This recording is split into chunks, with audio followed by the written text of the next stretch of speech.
Me alegra saludarlos, qué bueno verles, compartir este domingo con ustedes, los hermanos que están en el canal también, bienvenidos.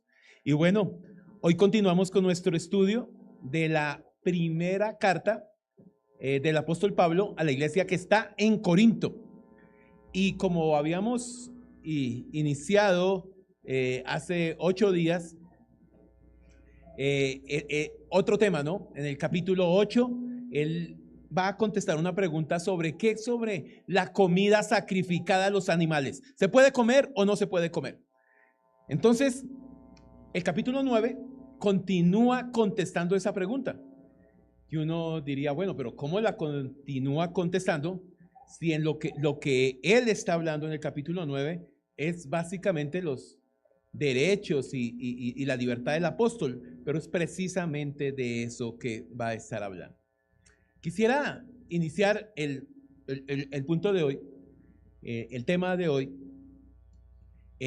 recordarnos un poquito de cómo se inició el ministerio apostólico que vemos hoy en día en las iglesias.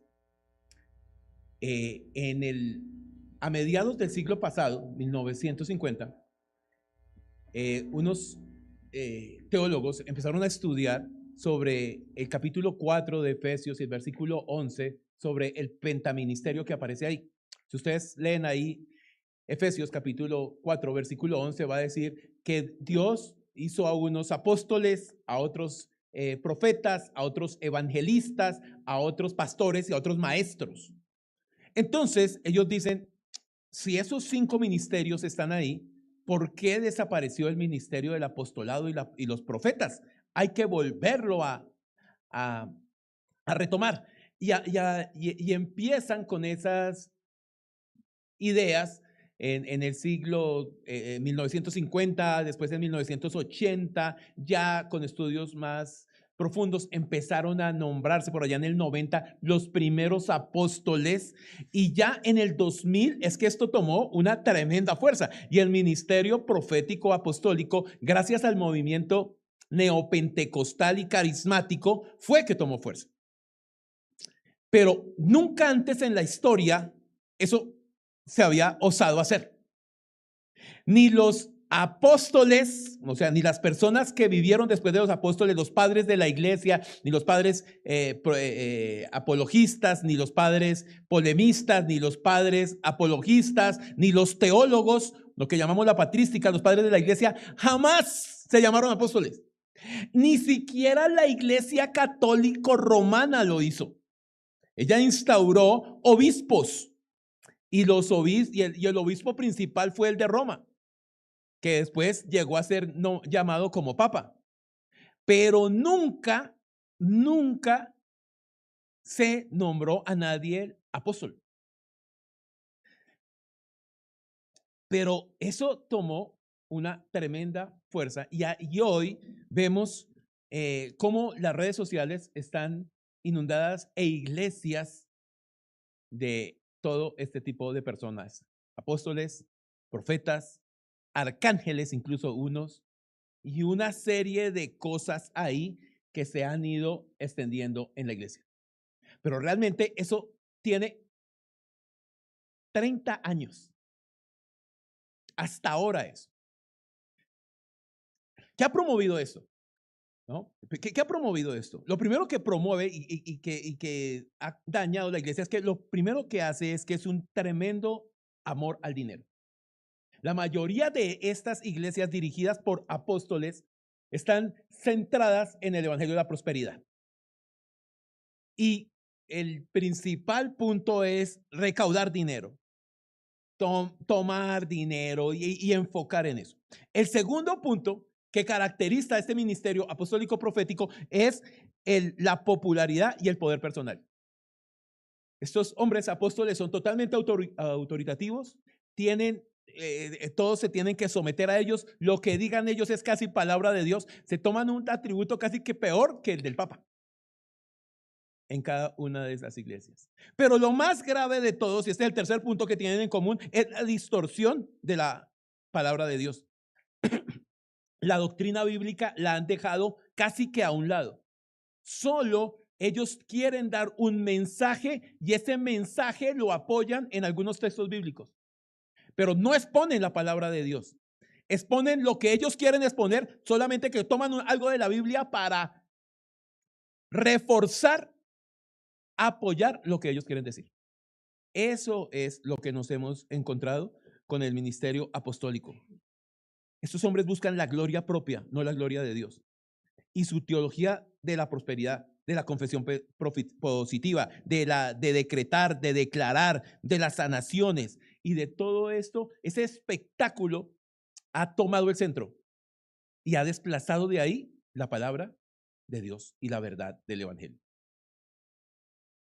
Y quería tocar esto porque Pablo, si ustedes pusieron atención a la lectura que acabó de hacer nuestro hermano Daniel, en los primeros 14 versículos se va a dedicar no a defenderse él, no a defenderse él, sino a defender el ministerio apostólico que Dios le concedió a él. Eso es muy diferente. Pablo no se defiende personalmente.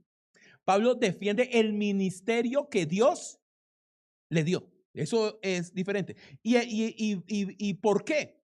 Porque, ¿qué vimos la semana pasada? Retomando lo que vimos la semana pasada. La semana pasada vimos, ¿es legítimo comer carne sacrificada a los ídolos? Y lo que Pablo contesta es, sí, pero, ¿no? Si es mejor que si tú ves que esa comida, comer algo sacrificado a los ídolos, le va a hacer daño a tu hermano, lo mejor es que ¿qué? Que no lo hagas.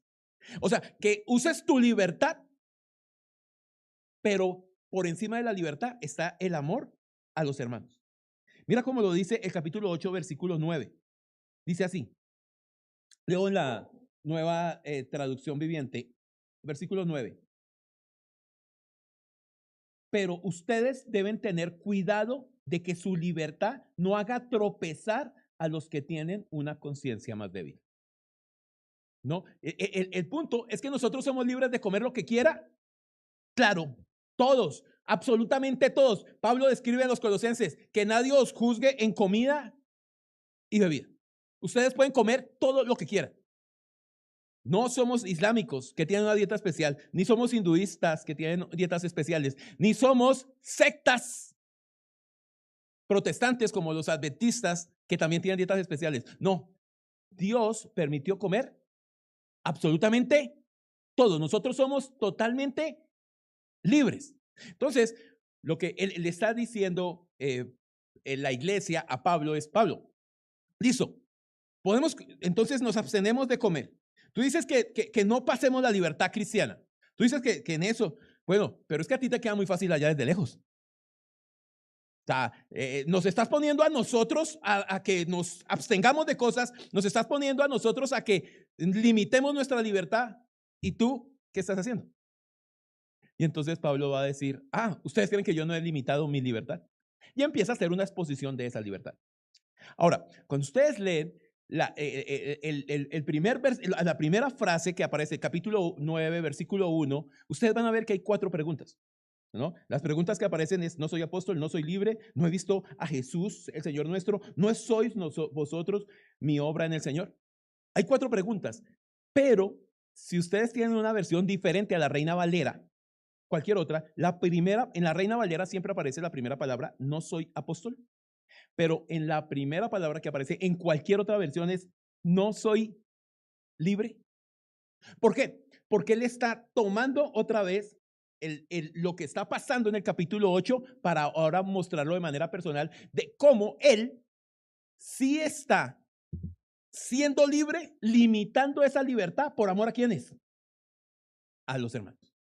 Y él se muestra como un ejemplo personal. Este texto que vamos a exponer hoy es de los textos incómodos de predicar de un pastor. Pero también, como la escritura lo exige, todos los pastores debemos exponer absolutamente todo el contenido bíblico. No el que convenga o no convenga, no el que nos sienta cómodos o incómodos. Estamos llamados a exponerlo absolutamente todo. Entonces, Pablo va a mostrar cómo él ha renunciado, cómo él tiene unos derechos de apóstol y cómo él ha renunciado a esos derechos. ¿Por qué? Por amor a los hermanos y al renunciar a esos derechos, como Él obra maduramente. Entonces, esos son los 3 puntos que vamos a ver. Ya se los dije, espero que los hayan captado. ¿No? Bueno.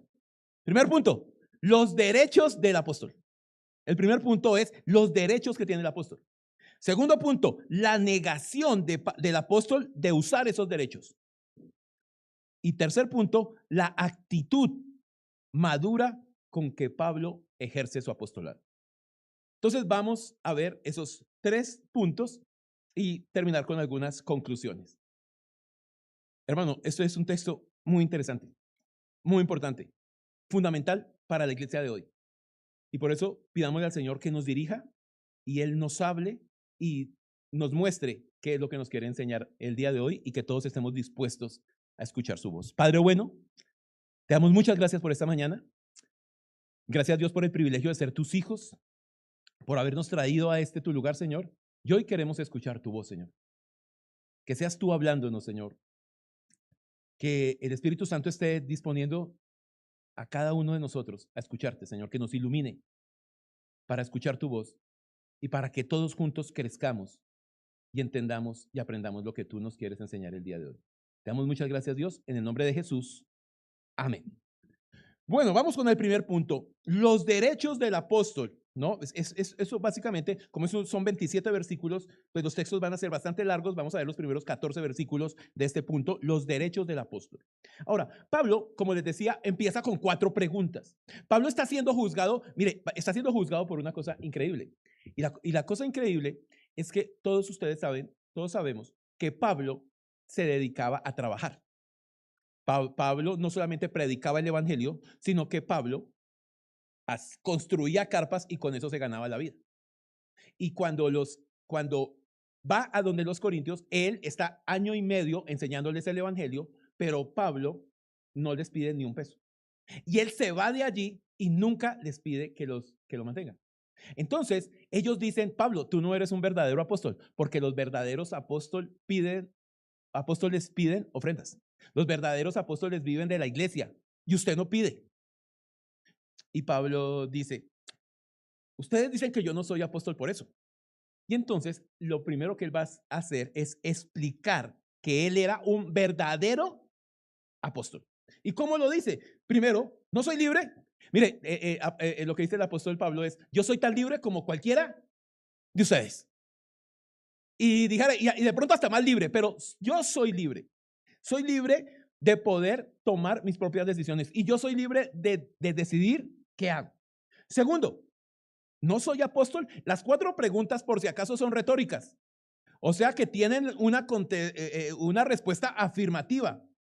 No soy apóstol, claro que eres apóstol. No soy libre, claro que eres libre. No has visto a Jesús, el Señor nuestro, claro que lo has visto. No soy vosotros mi obra en el Señor, claro que sí. Todas las respuestas son positivas. Pero el asunto acá es que Pablo dice, ¿es que acaso no saben que soy apóstol? Claro que soy apóstol. ¿Y por qué soy apóstol? Y él da 2 razones por las cuales es un verdadero apóstol. Sus 2 razones es porque él ha visto al Señor resucitado. Mira cómo lo dice la Nueva Traducción Viviente ahí. No soy apóstol, no he visto a Jesús nuestro Señor con mis propios ojos. Uno de los requisitos que se necesitaba para ser apóstol era haber visto al Señor Jesucristo resucitado. Ahora, con todo lo que está pasando con el movimiento profético apostólico hoy, todos ellos dicen haber visto haber tenido esa misma visión de Pablo. No, porque ese es un requisito. Todos los apóstoles necesitaban haber visto al Señor. Mira, cuando Jesús nombra a los 12, de todos los discípulos, él nombra a los 12. Recuerden que Judas finalmente se ahorca y queda una vacante. ¿Cómo se llena esa vacante? Capítulo 1 de Hechos, por favor. No ponen a cualquiera ahí. Mira lo que dice el versículo 15. En aquellos días, bueno, voy a leer en la Nueva Traducción Viviente, solo por claridad del texto. Dice, Hechos 1, del versículo 21. Entonces ahora tenemos que elegir a alguien que tome el lugar de Judas. Entre los hombres que estaban con nosotros, ¿cuál era el requisito? hombres que estaban entre nosotros mientras viajábamos con el Señor Jesús, desde el día que Juan lo bautizó hasta el día que fue tomado entre nosotros. El que salga elegido se unirá a nosotros como testigo de la resurrección de Jesús. Cualquiera, el que iba a ser elegido apóstol tenía que tener ¿qué requisitos? Haber estado con el Señor desde el principio, haberle visto resucitado y enseñar esa doctrina. Así que pusieron a 2 hombres, a José, a quien se llamaba Barsabás, también conocido como el Justo, y a Matías.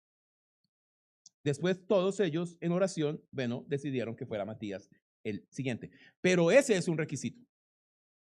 Ahora, Pablo en el libro de Hechos nos enseña cómo él tuvo ese encuentro con el personal con el Señor.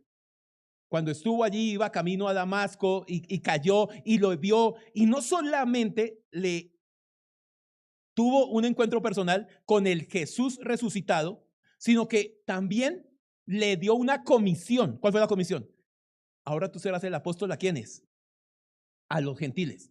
Y no, lo llamó, tuvo un encuentro con él, lo comisionó y le enseñó. Siempre hoy vamos a tomar la cena del Señor, ¿no? ¿Qué dice? Si ustedes dan 2 vueltas a sus 2 hojas más a su página, en el capítulo 11, en el versículo 3, capítulo 11, versículo 23 dice, porque yo recibí del Señor lo que también os he enseñado. ¿De quién recibió el apóstol Pablo la enseñanza? Del Señor. De hecho, lo que estamos enseñando en la primera carta de Corintios, ¿de quién lo recibió el apóstol Pablo? Del Señor. Ahora, si el apóstol Pablo recibió toda la enseñanza y los otros apóstoles toda la enseñanza y toda quedó escrita en este libro, ¿para qué necesitamos más apóstoles?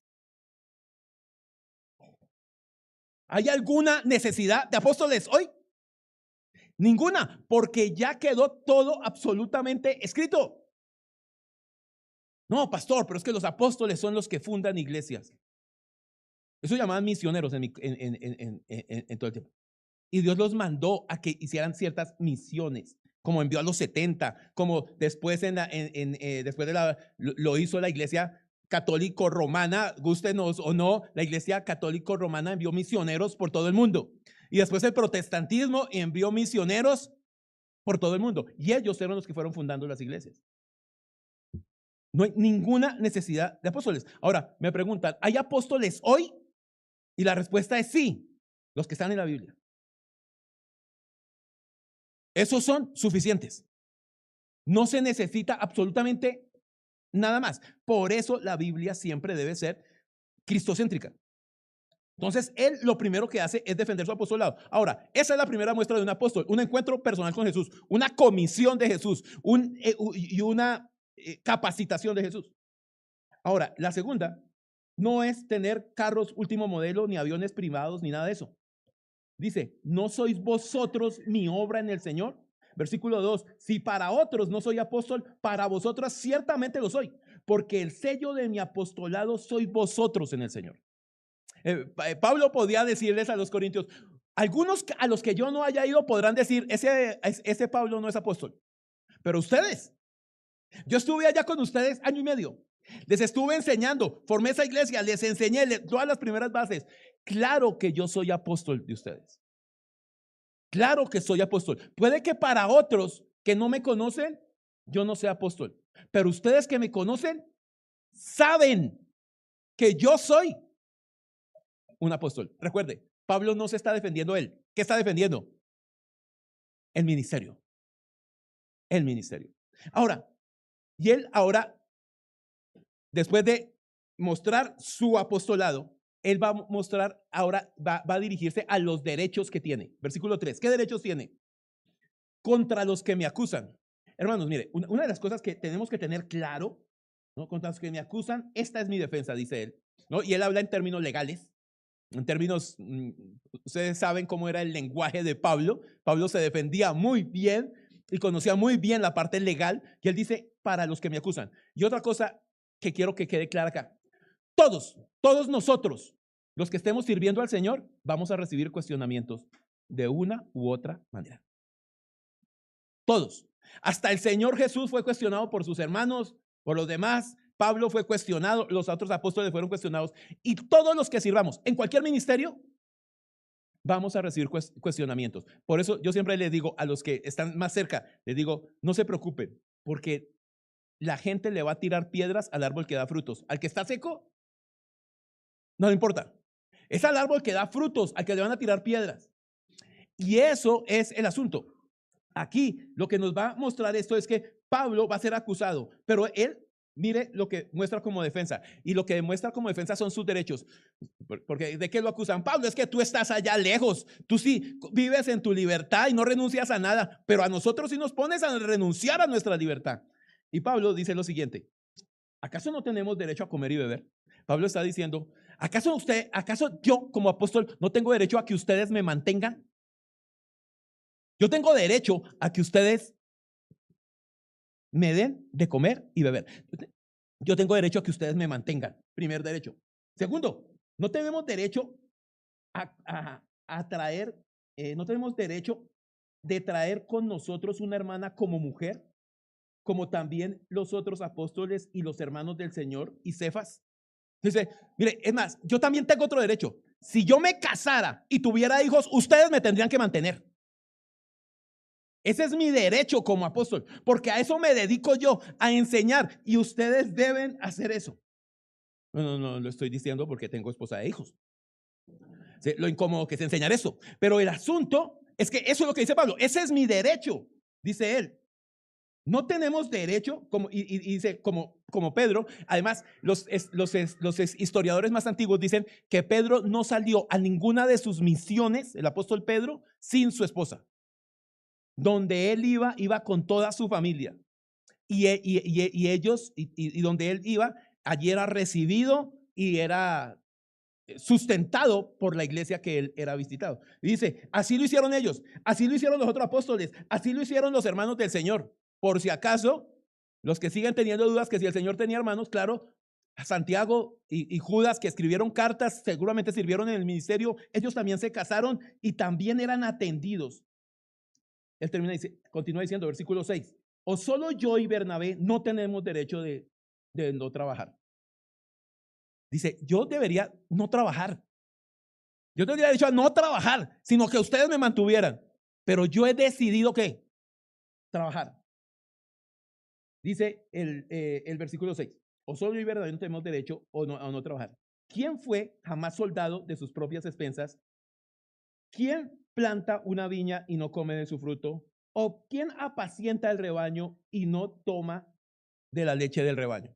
Él está diciendo, ahora usa tres ejemplos: los soldados, los campesinos y los pastores. Y está diciendo, ¿acaso un soldado va a la guerra y cuando gana la guerra, ¿para quién es el botín? Para el soldado. Y el campesino que siembra no va a comer de lo que siembra.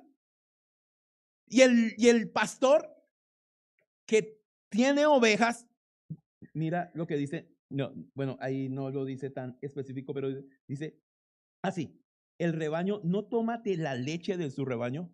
Mire, dése cuenta lo importante de ahí. El pastor debe alimentarse de la lana, de la leche de las ovejas, no comerse las ovejas. Que eso es finalmente lo que pasa con el apostolado hoy. No, debe alimentar las ovejas para que esas ovejas produzcan y disfrutar de ellas, pero no matarlas. Debe ser un cuidador y disfrutar de ellas. Ahora, él continúa diciendo, ¿digo esto solo como hombre? ¿No dice esto también la ley? Porque en la ley de Moisés está escrito, no pondrás bozal al buey que trilla. ¿Tiene Dios cuidado de los bueyes? ¿O lo dice enteramente por nosotros? Pues por nosotros se escribió, porque con esperanza debe arar el que ara, y el que trilla con esperanza de recibir el fruto. Y esta ley está en Deuteronomio 25:4, no la vamos a leer. Pero Dios escribió esa ley porque en ese tiempo no había molinos. Entonces se recogía el grano, se ponía en un lugar y allí en un corral y allí se extendía todo ese grano y se pondría a un buey a que le diera vueltas a eso en círculo, pisoteando ese trigo o ese grano, el que fuera, para triturarlo, para molerlo, para hacerlo asequible para comer. Y a ese güey, entonces, ¿que se le ponía bozal? No, si él estaba trabajando, ¿qué debería hacer? Ir comiendo de lo que mismo que iba triturando. Entonces Pablo les pregunta, y esa es una pregunta muy sencilla, pero también les dice, ustedes no son tan tontos. ¿Ustedes creen que eso fue escrito para los bueyes o para los hombres? Pues, la conclusión es sencilla, los bueyes no saben leer. Por lo tanto, eso es escrito ¿para quiénes? Para los hombres. El buey que trilla tiene derecho a recibir de esa comida, tiene derecho a comer. Él trilla con la esperanza de recibir el fruto. Y dice, ese es mi derecho como apóstol. O sea, yo tengo derecho a que ustedes me mantengan. Si tuviera mujer, esposa e hijos, yo tengo derecho a que ustedes me mantuvieran toda la familia. Y yo tendría derecho a no trabajar, sino que a ustedes me dieran todo lo que yo necesito. Eso es lo que Pablo está diciendo. Dice, versículo 11. Si nosotros sembramos entre vosotros lo espiritual, ¿es gran cosa si segaremos de vosotros lo material? ¿Acaso eso no es una cosa justa? Yo siembro lo espiritual en ustedes y ustedes preocúpense por sembrar. Mire, yo siembro para muchos lo espiritual. Entre muchos no pueden sostener para mí lo material. Eso es lo que Pablo les está diciendo. Ahora, si otros participan de este derecho sobre vosotros, ¿cuánto más nosotros? Él está diciendo, ustedes están manteniendo a otras personas que están allá. Las están manteniendo porque allá había pastores y ancianos, lógicamente, en Corinto. Él ya no estaba ahí. Dijo, pero por encima de ellas, ¿quién tiene más derecho? ¿Yo o ellos? Dice el apóstol Pablo. Y dice, eso es supremamente importante. Continuamos el versículo 12. Dice, pero no hemos usado de este derecho, sino que lo soportamos todo por poner ningún obstáculo al evangelio de Cristo. Dice Pablo, yo tengo derecho absolutamente a todo eso. ¿Pero qué? Pero no hemos usado de ese derecho. No hemos usado de ese derecho. Qué bueno sería que los apóstoles de hoy leyeran nuestros textos como estos y renunciaran a los derechos que tienen y no ser obstáculo al evangelio de Cristo. Mire, ¿cuál es uno de los principales obstáculos que tenemos hoy cuando le predicamos a alguien y cuando invitamos a alguien a la iglesia? Ya va a ir a llevarle la platica al pastor. ¿Quién se ha encargado de difundir eso? ¿Quién se ha encargado de que eso sea un obstáculo para la iglesia? Todos estos hombres, estafadores y mentirosos que han usado la religión, que han usado el evangelio, que han usado las verdades para manipular y aprovecharse de la gente. Eso es lo que ha pasado. Ese es el principio. Mire, esta es la razón por la que nosotros decidimos hace 6 años no volver a pedir ofrendas públicamente. Porque es que cada uno de ustedes que viene a la iglesia, su principal propósito de congregarnos es tener un tiempo de comunión, de alabanza, de enseñanza. Y es de manera personal, individual, que Dios en cada corazón de ustedes decide cada uno cómo va a ayudar o cómo va a aportar. Cada uno de acuerdo y conforme a su corazón. Y por eso el culto público no es el punto de pedir ofrendas. Tiene otro sentido. Esto no es lo principal. Y podríamos decirlo de esta manera, acatando lo que Pablo dice. ¿Tenemos el derecho de hacerlo? Pero por amor a los hermanos que vienen hemos renunciado a ese derecho. Y más bien que cada uno lo haga de manera personal. Es responsabilidad de cada uno. Y cada uno verá cómo lo hace.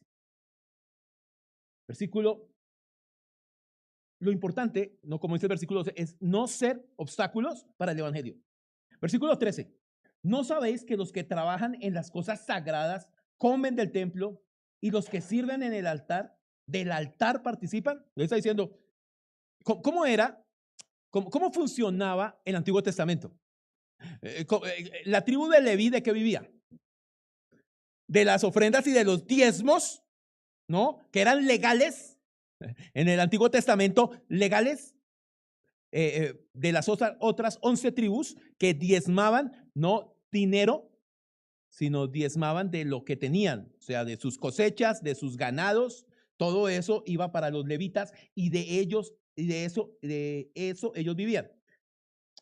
Y dice el versículo 14, así también, y este es el versículo preferido por los falsos maestros para enseñar ciertas cosas, pero por eso nunca se puede sacar un versículo del texto, porque del contexto correcto, porque si no empezamos a decir cosas. Mira lo que dice el 14.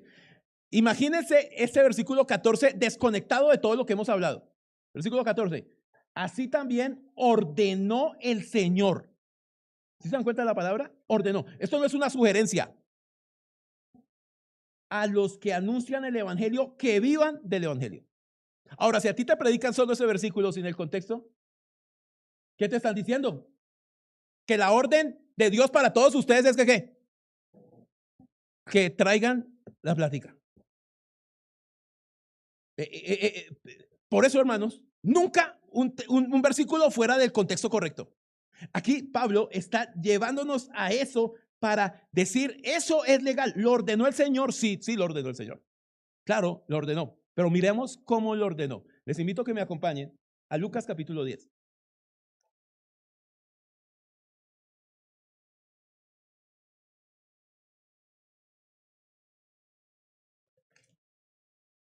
Mira cómo dice. Versículo 2. Dice, está el Señor hablando y les decía, la mies es a la verdad es mucha, mas los obreros pocos. Por tanto, rogad al Señor de la mies que envíe obreros a su mies. Y he aquí, yo os envío como corderos en medio de lobos. No llevéis bolsa, ni alforja, ni calzado, y a nadie saludéis por el camino. En cualquier casa donde entréis, primeramente decid, paz sea a esta casa. Y si hubiere allí algún hijo de paz, vuestra paz reposará sobre él. Y si no, se volverá a vosotros. Y posad en aquella misma casa, comiendo y bebiendo de lo que os den. Ok. No, usted llega a una casa, dice el Señor, envió a los 70 misioneros y dice, ustedes vayan predicando el evangelio. Y donde lleguen a las casas, ustedes si los acomodaron en una piecita, que no tiene ninguna comodidad, o sea, que tiene solo cama y eso, ¿no? Pero televisor, aire acondicionado, no sé qué. Yo, no. Si ustedes están predicando el evangelio, ustedes vayan y acomódense donde los acomoden. No solamente eso. Y posar en aquella misma casa comiendo y bebiendo de lo que os den. No, el desayuno fue agua de panelita con plátano maduro. Y los huevitos y el caldito. No. Ustedes deben vivir de lo que os den. Porque el obrero es digno de su salario. No os paséis de casa en casa. No, es que en aquella el desayunito es mejor. En aquella la camita es más cómoda. En aquella tal. No os paséis de una casa a la otra. En cualquier ciudad donde entréis y os reciban, coman lo que os pongan delante. ¿Quién es el que pone las condiciones del salario de un predicador?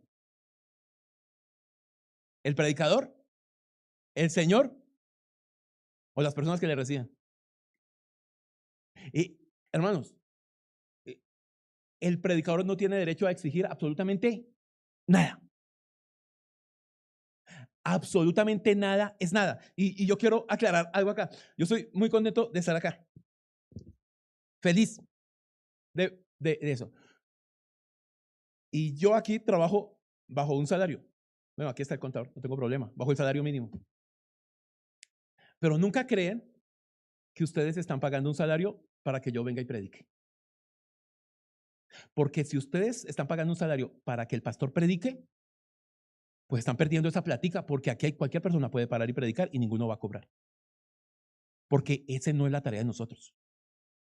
Yo no puedo cobrar por el don que Dios me ha dado. Porque si no, si fuera de esa manera, los hermanos que están en la puerta deberían cobrar. Y los que nos sirven en el tinto deberían cobrar.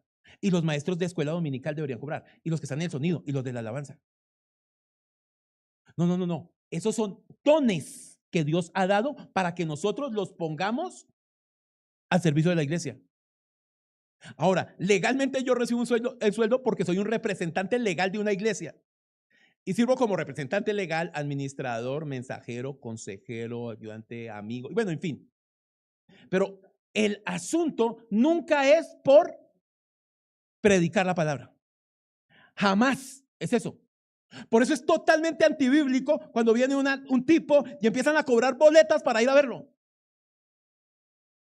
Y todo este tipo de cosas han hecho que el evangelio se pervierta. Ahora, claro que hay situaciones en las que hay que cobrar. Sí, si alquilan un lugar y hay un escenario, hay que pagar por ese escenario, por el servicios y por una serie de cosas. Igual que cuando hacemos un campamento. Hacemos un campamento, pues tenemos que cobrar la alimentación, la estadía, el transporte y toda esa serie de cosas. Pero nunca lo haremos para ganarnos un peso, porque eso sería totalmente absurdo, antibíblico. Y ese es el asunto que Pablo está diciendo. Yo he renunciado a mis derechos. Y eso es el segundo punto. Mire lo que dice el versículo 15. Pero yo de nada de esto me he aprovechado, ni tampoco he escrito esto para que se haga así conmigo. Está diciendo, ahora van a decir que estoy escribiendo esto porque como no me han dado, ahora sí estoy pidiendo. Y dice, no, no, no, no, no, no, no. Yo de nada de esto me he aprovechado, ni tampoco he escrito esto para que se haga así conmigo, porque prefiero morir antes que nadie desvanezca esta mi gloria.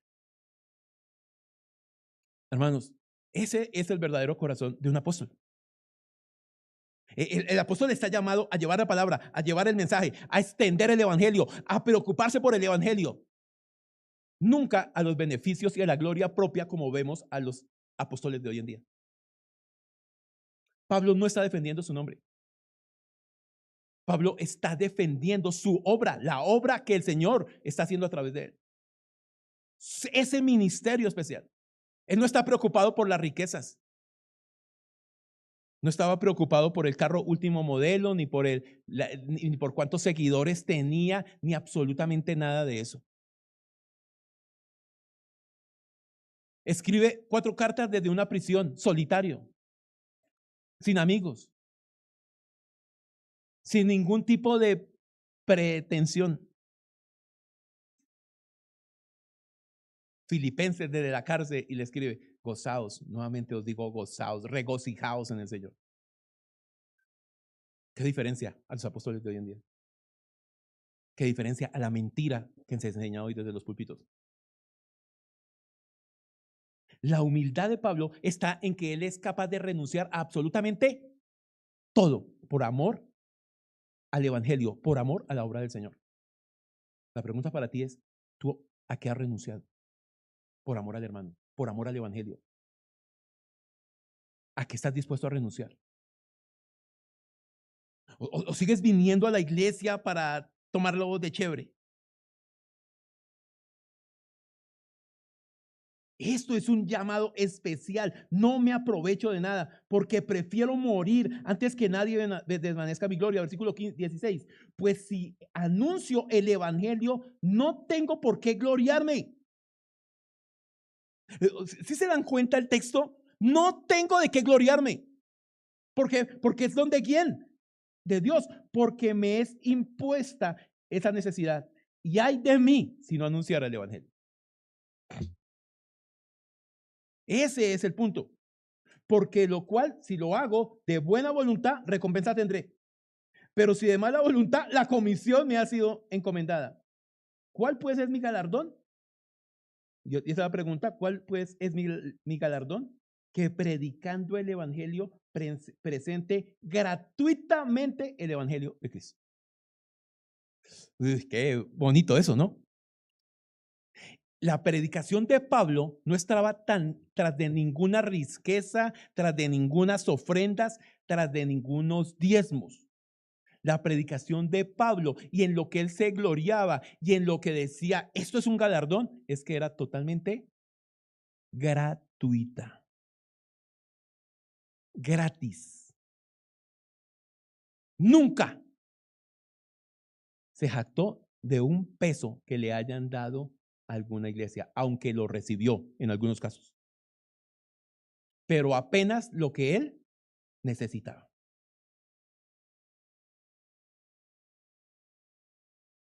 Ay de mí si no lo hiciera.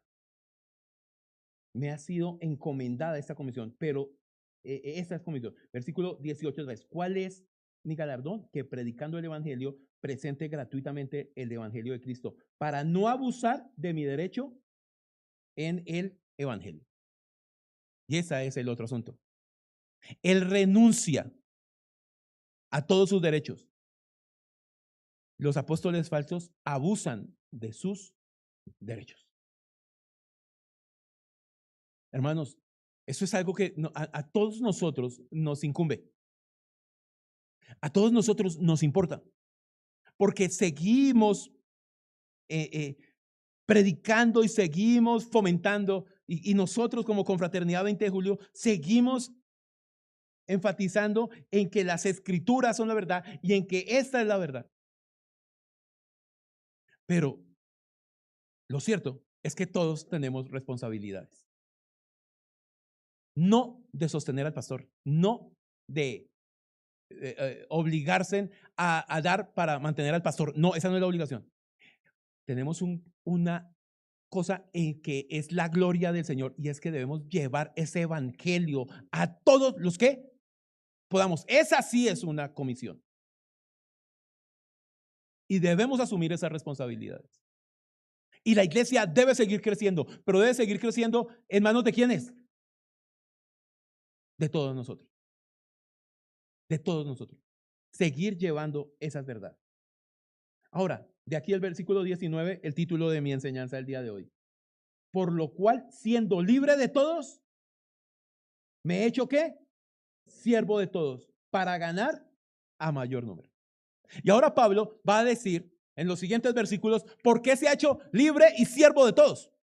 Y Pablo dice, me he hecho a los judíos como judío. Los que están sujetos a la ley, como los que están sujetos a la ley. A los que están sin ley, como si estuviera sin ley. Versículo 22, me he hecho al débil, me he hecho débil como a los débiles, para ganar a los débiles. Él dice, yo he renunciado a ciertas cosas solamente porque los judíos, los legalistas, los inconversos y los débiles, ¿a quién necesitan? A Cristo, necesitan el evangelio. O sea, Pablo, tú te comportas como un hipócrita, eres como un camaleón dependiendo de la situación. Y Pablo lo que está diciendo es lo siguiente. ¿A dónde se congregan los judíos? En las sinagogas. Entonces, ¿a dónde voy a predicar? A las sinagogas. Me hago un judío por amor a los judíos. Ahora, yo creo que a Pablo, después de que predicaba 2 o 3 veces en una sinagoga, no lo volvían a dejar entrar. Pero lo cierto es que iba por amor a los judíos. Pero también tenía amor a los gentiles. ¿Y dónde se congregaban los gentiles? Por ejemplo, en el aerópago de Atenas. Y allí utiliza el lenguaje de los gentiles para predicarle a los gentiles. Pero también a los que están sin ley. Y le dice a Timoteo, oye Timoteo, tú eres hijo de mujer judía, pero papá gentil, pero por amor a los que caminan en la ley, circuncídate. ¿Era necesario que Timoteo se circuncidara? No, pero Pablo por amor a los que tienen ley, le dije, circuncidas. Pero a Tito le dijo, usted quédese así, tranquilo, no importa. El punto es que no es que nos acomodemos, Entonces, es que aquí vienen hartos muchachos que les gusta el reggaetón. Entonces, que empezamos a cantar reggaetón en la alabanza, ¿o qué? No, entonces a otros les gusta hacer rock. Entonces, que empezamos a cantar, ¿qué? Y empezamos. No, ese no es el asunto. Ese no es el punto acá. El punto es que de manera personal, en tu círculo de compañeros de trabajo, de compañeros de estudio, de compañeros de familia, donde estés, en tu círculo, en donde tú te muevas, ¿cómo tú te puedes acercar a ellos con el evangelio? Ahí está la versatilidad de Pablo. Siempre es el evangelio, pero ¿cómo me acerco a ellos de manera que ellos lo puedan captar de una mejor manera? Ese es el punto. Ya eso estamos llamados absolutamente todos. Porque si tú eres un ortodoxo totalmente radical en tus pensamientos y vas a hablar con un joven que tiene diferentes, pues no va a haber, no te va a ver, ni siquiera te va a escuchar. Por ejemplo, vamos a reunir 40 niños y resulta que los niños no han desayunado, pero a los niños hay que darles es la palabra de Dios. Pero si tú tienes a 40 niños que tienen hambre, pues ¿qué es lo primero que hay que hacer?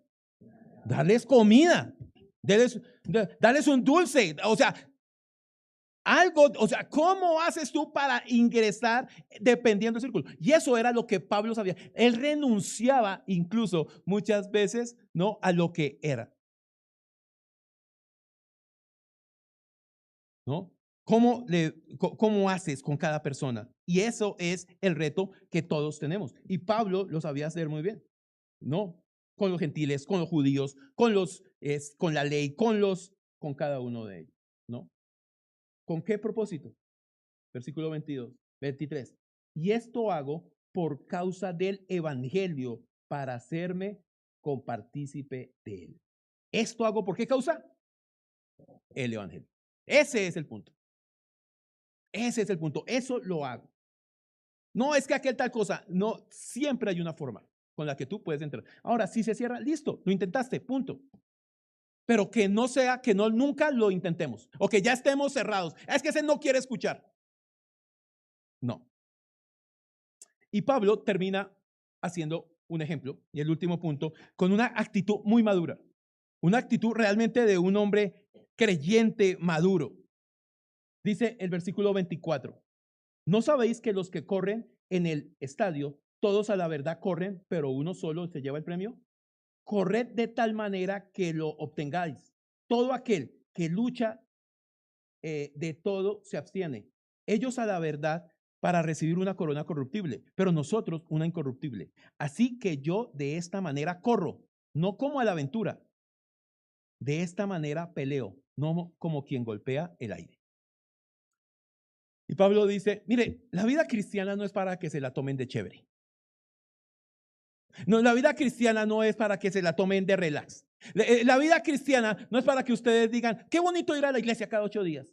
Voy y me recargo. Vivo toda la semana como se me da la gana, pero el domingo pido perdón. Y lo que Pablo está diciendo, eso eso no tiene ningún sentido. Si usted va a competir, la vida cristiana es una carrera. Y no son los 100 metros planos, es una maratón. Es una cuestión en la que todos se tienen que preparar. Se corrió la media maratón de Bogotá estos días, bueno, el domingo pasado. Y muchos van y corren la maratón para tomarse la foto, la camiseta y la medalla. Y eso está bien, eso es válido. Pero las personas que van a correr una carrera para ganarla, ¿qué tienen que hacer? Prepararse de una manera disciplinada en su alimentación, en su sueño, en sus bebidas, en todo su orden. Tienen que tener disciplina y segundo, tienen que renunciar a una serie de cosas. Renunciar. ¿Son libres de hacer lo que les dé la gana? Sí. Pero si quieren ganar la carrera, tienen que ¿qué? Renunciar a ciertas cosas. Usted puede comerse lo que quiera, pero si va a correr la media maratón, pues no se coma un platado de frijoles por la noche el sábado. El asunto es que no va a ser coherente todo este asunto. El punto que Pablo quiere decir así aquí es que yo no corro como por correr. Y hermanos, esta no es la posición solamente porque él sea apóstol. Esta es la posición para cualquier creyente. Tú no puedes vivir la vida cristiana por decir que eres cristiano. Así que yo de esta manera corro, no como a la aventura, de esta manera peleo, no como quien tira golpes al aire. Pablo siempre hace muchas referencias a deportes, por lo menos 14 referencias hay en la Biblia en la que él hace a deportes, al atletismo, al boxeo, a los gladiadores, bueno, en fin. Pero una de las cosas que me causó curiosidad acá es que los que conocen un poquito de boxeo saben que no hay nada que debilite más a un boxeador que tirar golpes al aire. Porque los golpes que no tienen un fin te desgastan más que los que terminan en algo. Porque ahí puedes enfocar tu fuerza. Pero cuando no hay nada que lo detenga, se va a desgastar el cuerpo mucho más, ¿no? Entonces, el asunto acá es que Pablo está diciendo, yo no vivo la vida cristiana aleteando. No, yo vivo la vida cristiana de una manera precisa, de una manera honesta, de una manera disciplinada. Mira lo que dice el 27, la primera parte, sino que golpeo mi cuerpo y lo pongo en servidumbre. El asunto acá es que la traducción es muy, voy a decirlo en este caso, es muy floja, ¿no? Porque él dice, golpeo mi cuerpo, está diciendo es que yo noqueo mi cuerpo. O sea, no le doy un golpecito. No, yo lo noqueo, cosa que el cuerpo no me domine. ¿Cuántos de ustedes, muchas veces, el domingo en la mañana, tienen que vencer, darse 50 golpes contra la pereza para levantarse de la cama y venir a la iglesia?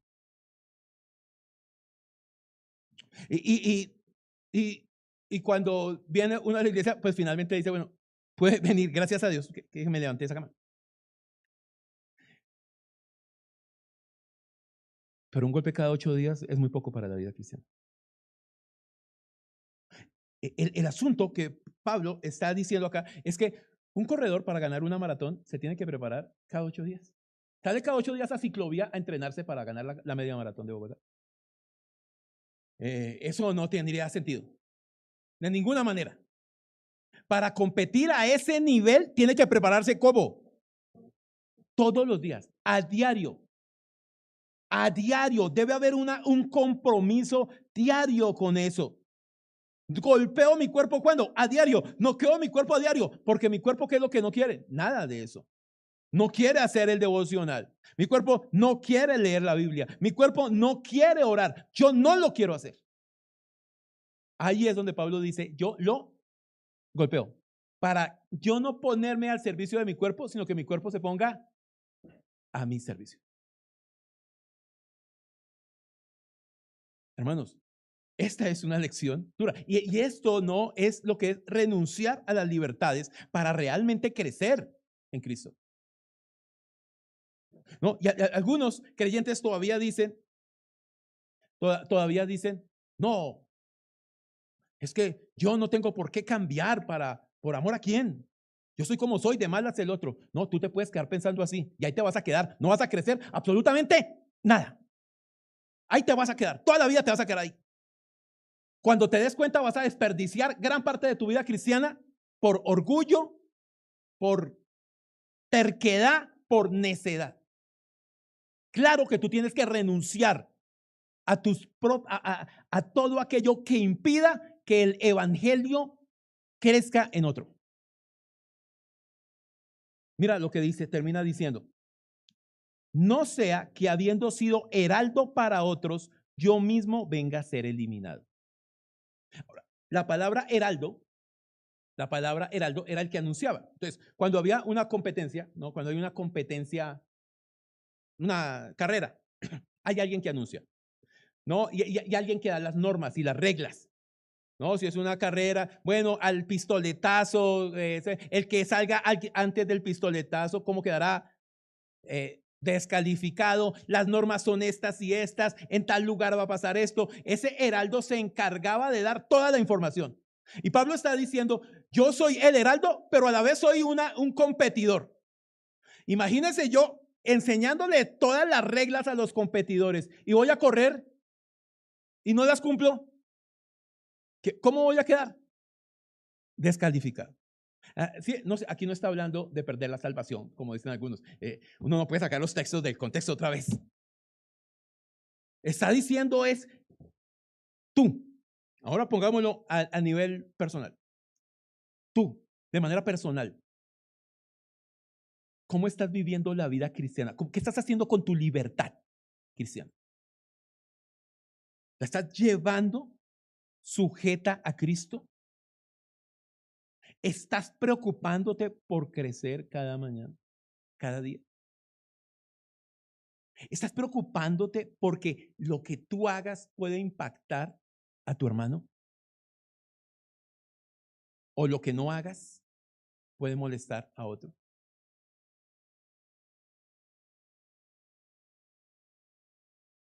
Hermano, la vida cristiana es totalmente contracultural. La vida cristiana no es para pensar en ti primero, como te enseñan, ¿no? Primero tú, segundo tú, tercero tú. Tú vales mucho, tú eres muy importante, tú mereces esto y tú mereces lo otro. Y está llena las redes sociales de todo ese reguero de mentiras.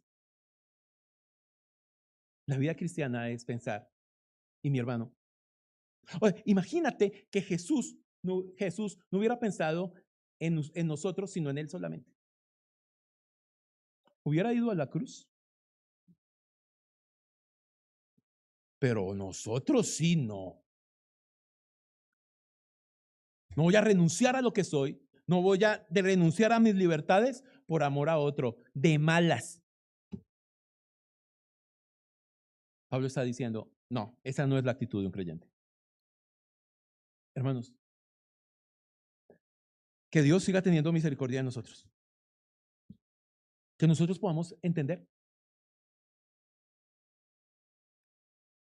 que para ser salvos no necesitamos sino una cosa: creer. ¿Cierto? ¿Estamos de acuerdo todos? Cree en el Señor Jesucristo y serás salvo. Punto. ¿Y de ahí para adelante qué? ¿Qué vas a hacer con eso?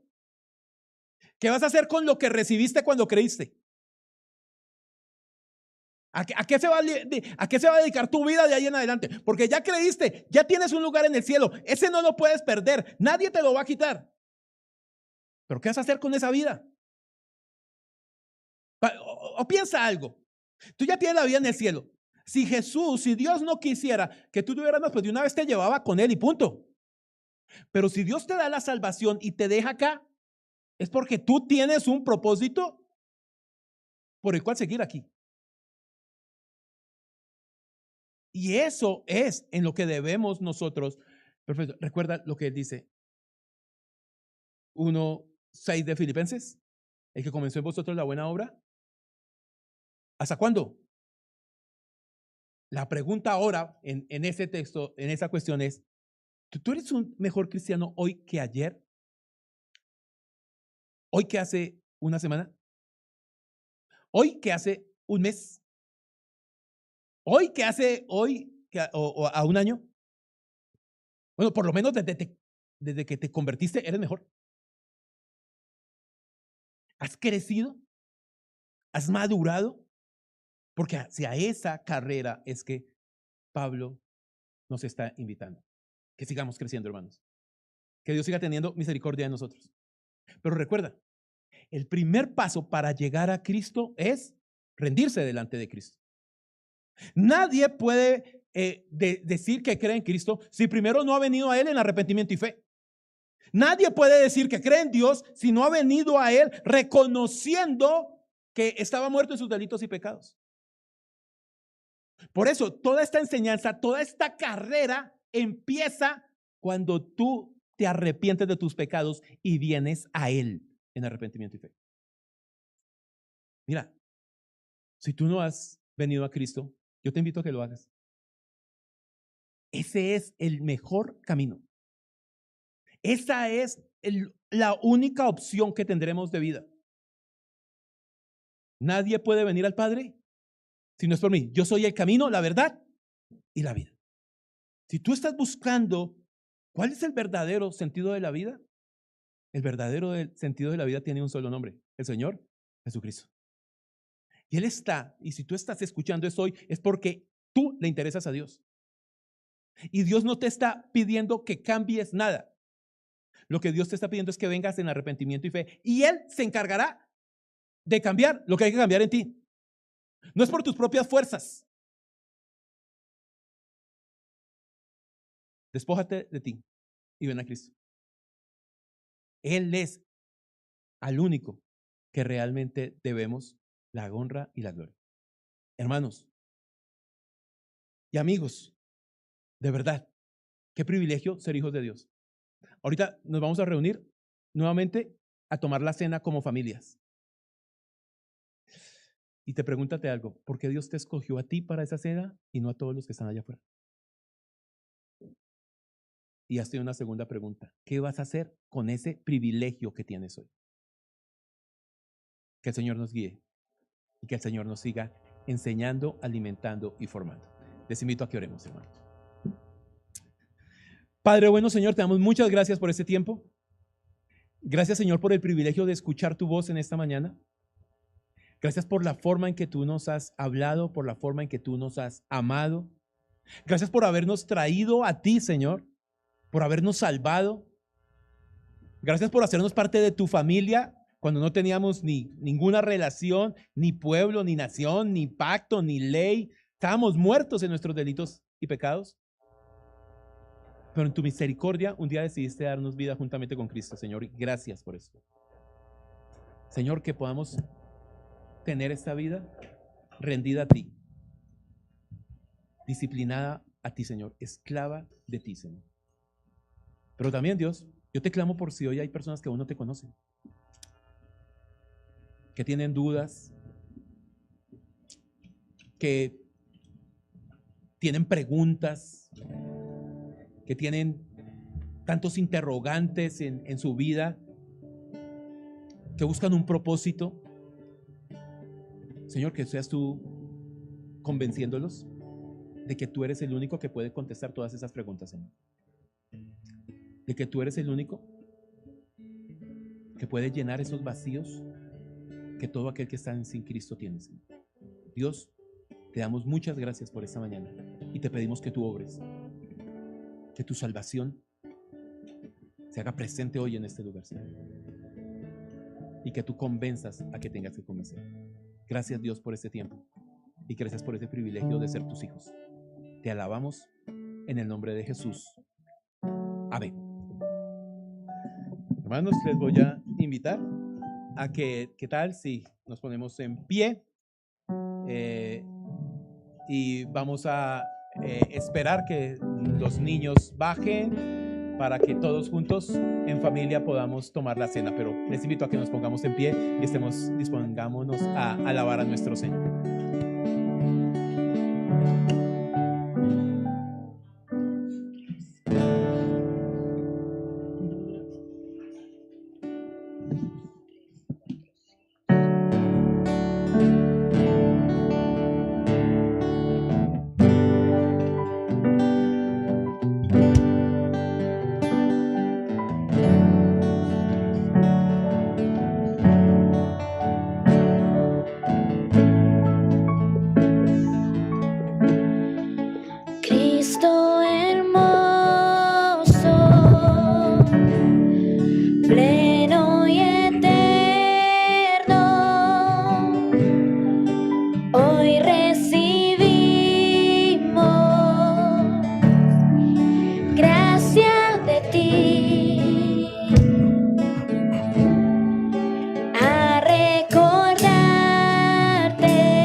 Maravilloso rescate, Cristo Jesús, hoy recibimos de ti.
vertido cual vino, maravilloso rescate. Cristo Jesús, hoy recibimos de ti.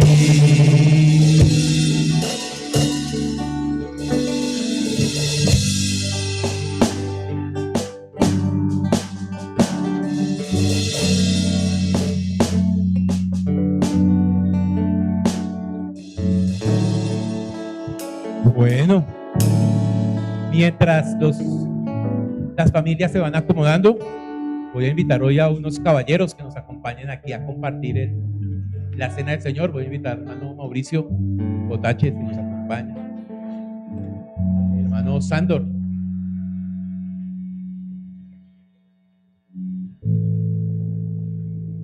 Juan Carlos,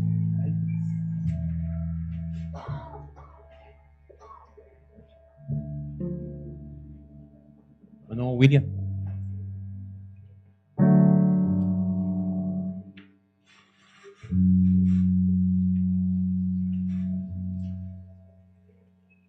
y voy a invitar también a hermano Leonardo, si nos acompañan, por favor.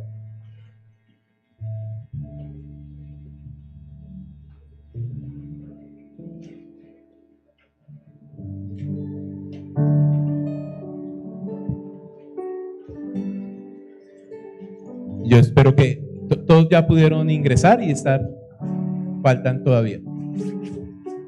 Porque sería bueno ya que todos pudieran pasar. Aquí hay sillas desocupadas aquí al frente.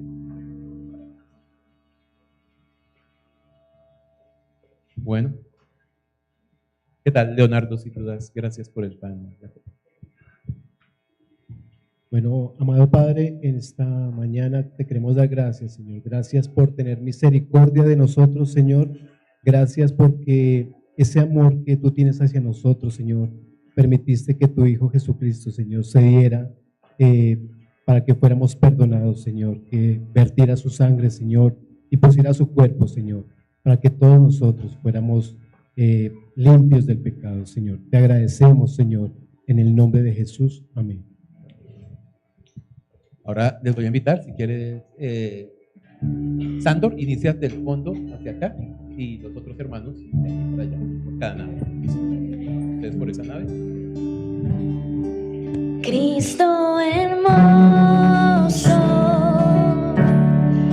pleno y eterno, hoy recibimos gracia de ti. A recordarte nos has llamado, eres la ofrenda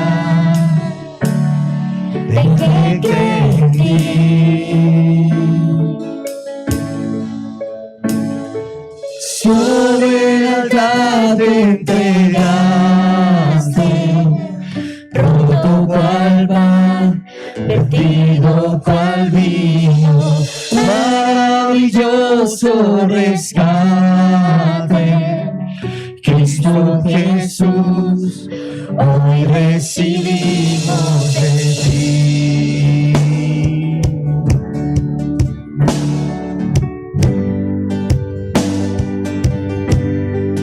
Nos perdonaste, Nos diste vida, incomprensible es tu bondad. Dios generoso, bueno por siempre, atesoramos lo que tú nos das.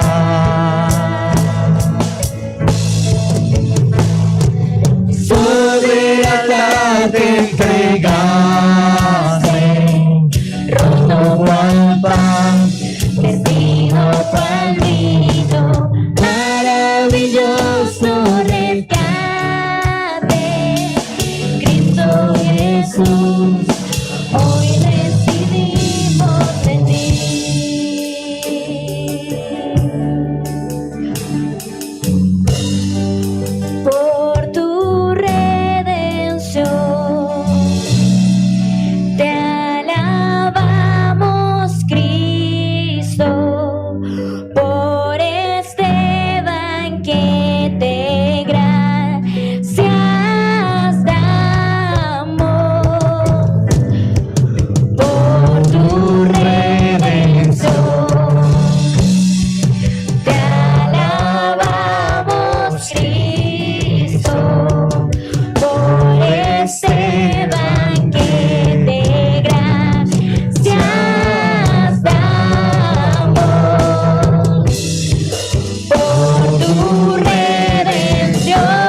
te entregaste, roto cual pan, vestido cual vino, maravilloso rescate. Cristo Jesús, cuánto te amamos, sobre andar me entregaste, roto cual pan, vestido cual vino, maravilloso rescate. Cristo Jesús, hoy recibimos de ti.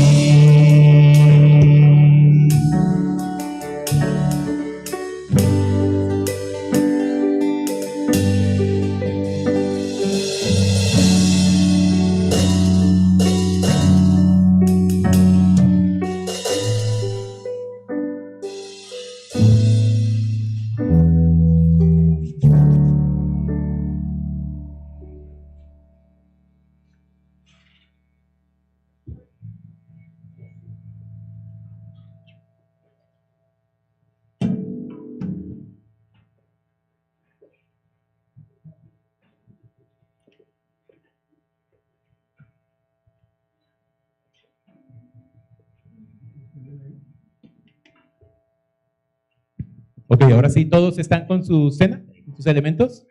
Que no se nos vaya a quedar ninguno por acá. Allá en el cielo no nos encontramos y me daría cosa.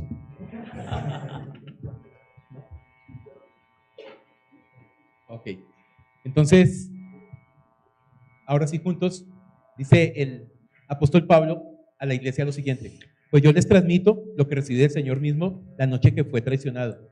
El Señor Jesús tomó pan y dio gracias a Dios por este pan. Luego lo partió en trozos y dijo: este es mi cuerpo, el cual es entregado por ustedes. Hagan esto en memoria de mí. De la misma manera, tomó en sus manos la copa de vino después de la cena y dijo: esta copa es el nuevo pacto entre Dios y su pueblo, un acuerdo confirmado con mi sangre. Hagan esto en memoria de mí todas las veces que la beban. Pues cada vez que comen este pan y beben esta copa, anuncian la muerte del Señor hasta que Él vuelva. Y esa es la invitación. Y ese es el privilegio que nosotros tenemos. Podemos disfrutar de esa invitación a la mesa del Señor hasta que Él vuelva. Estamos esperando, no, Él más bien nos está esperando que nosotros lleguemos allá y ahí sí la tomará con nosotros. Pero mientras tanto, nos da el privilegio a nosotros de poder compartir esa cena. Pero también al mismo tiempo de compartir la cena, tenemos una tremenda responsabilidad de seguir anunciando esa venida del Señor. Hermanos, es un privilegio, es una responsabilidad, pero todo esto es por gracia del Señor. Les invito a que juntos tomemos el pan y la copa.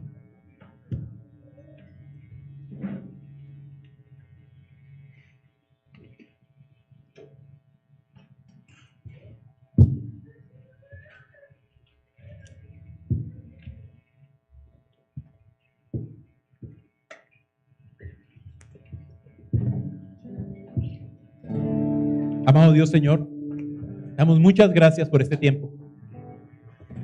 Gracias, Señor, por este privilegio de ser tus hijos. Gracias por habernos acercado a tu mesa, a tu familia. Gracias por la salvación que nos has regalado a cada uno, Señor.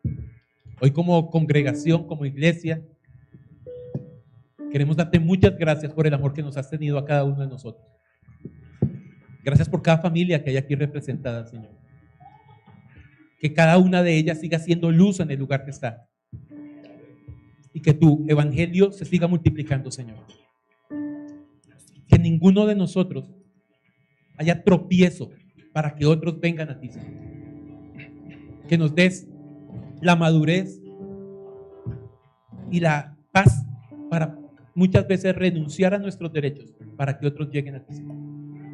Te alabamos, Señor. Te damos muchas gracias por este tiempo. Te pedimos que nos sigas bendiciendo de acuerdo y conforme sea tu voluntad. Gracias, Señor. En el nombre de Jesús.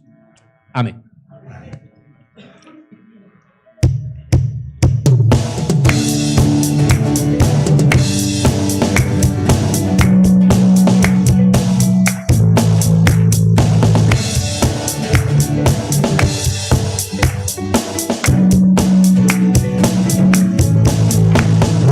cadenas de la muerte me quitó. Para mí ya no hay condenación, hay libertad, libertad. Siendo esclavo del pecado me libró, y en la cruz compró mi redención y libertad, libertad. Rompió mis cadenas, me dio vida nueva, y al fondo del mar echó mi maldad, lavó mis pecados y me ha perdonado. Solo en el nombre de Jesús hay libertad.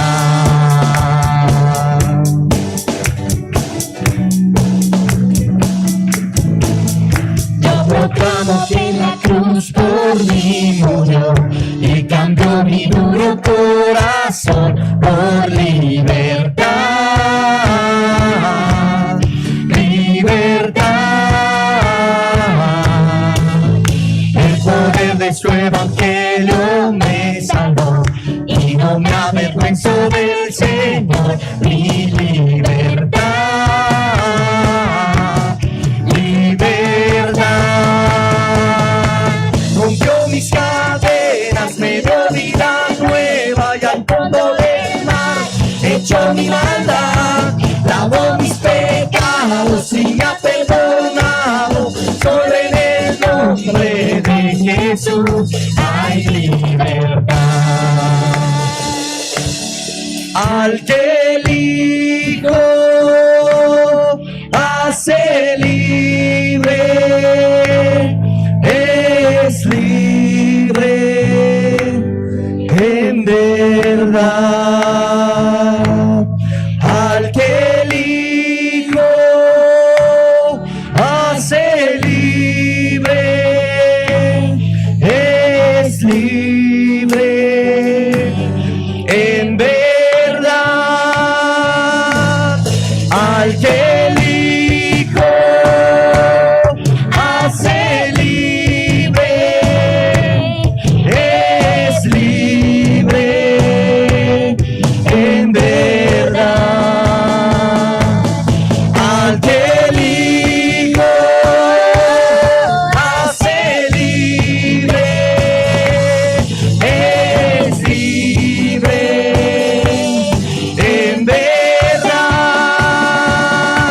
Rompió mis cadenas, me dio vida nueva, y al fondo del mar echó mi maldad, lavó mis pecados y me ha perdonado. Solo en el nombre de Jesús rompió mis cadenas, me dio vida nueva, y al fondo del mar echó mi maldad, lavó mis pecados y me ha perdonado. Solo en el nombre de Jesús hay libertad.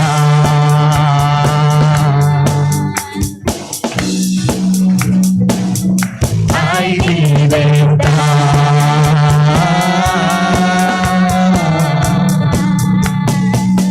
Hay libertad.